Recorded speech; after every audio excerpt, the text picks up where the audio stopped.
Hello welcome छ हजुरहरू सम्पूर्णलाई मेरो भिडियोमा। आज चाहिँ म कहाँ गइरहेको छु भनेर यो चाहिँ तपाईँहरूले हेर्दै थाहा पाइहाल्नुहुन्छ एकछिनमा है। प्रभु जानु त भनौँ कहीँ, आजभोलि बाटो हेर्नु न, जहीँ पनि यस्तो बिग्रेको बाटो छ है। यो बाटो चाहिँ कहिले बनाउँछ? यो बाटो मैले लगभग 5-7 वर्ष भयो यस्तै हो क्या देखेको। यहाँको मात्रै होइन, अनि उता हामी आज चाहिँ शिवगञ्जतिर लाग्यौँ है। शिवगञ्जतिर लाग्यौँ साथीहरू। हेर्नु न बाटो त आज त हामी 2-3 ठाउँ झन्डै लडेनौँ।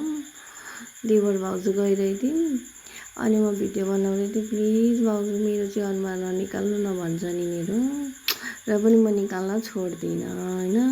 अनि जाने क्रममा बाटोमा पुल यति राम्रो बनिएको रहेछ है पुल चाहिँ। अनि हामी चाहिँ हेर्दै शिवगञ्जतिर छिर्यौँ साथीहरू। बाफ्रे, म 5-7 वर्ष 10 वर्ष अगाडि बिहे गरेर जाँदाखेरि शिवगञ्ज यस्तो थियो नि है। अहिले 10 वर्षमा यति धेरै चेन्ज, यति धेरै राम्रो भइसकेको छ कि शिवगञ्ज त। म त आज त कति वर्षमा गएको नि त। अनि म चाहिँ आज मेरो परिचय पत्रको कार्ड लिन भनेर गएको, के को दमक जानु भनेर पठाइदिनु भयो। अनि यस्तो रिस उठ्यो साथीहरू। अब रिस उठ्यो भने बुढीले त रिस उठाउँदैन रहेछ। अनि गम मैले त मोमोको डङ्की देवर भाउजू भएन।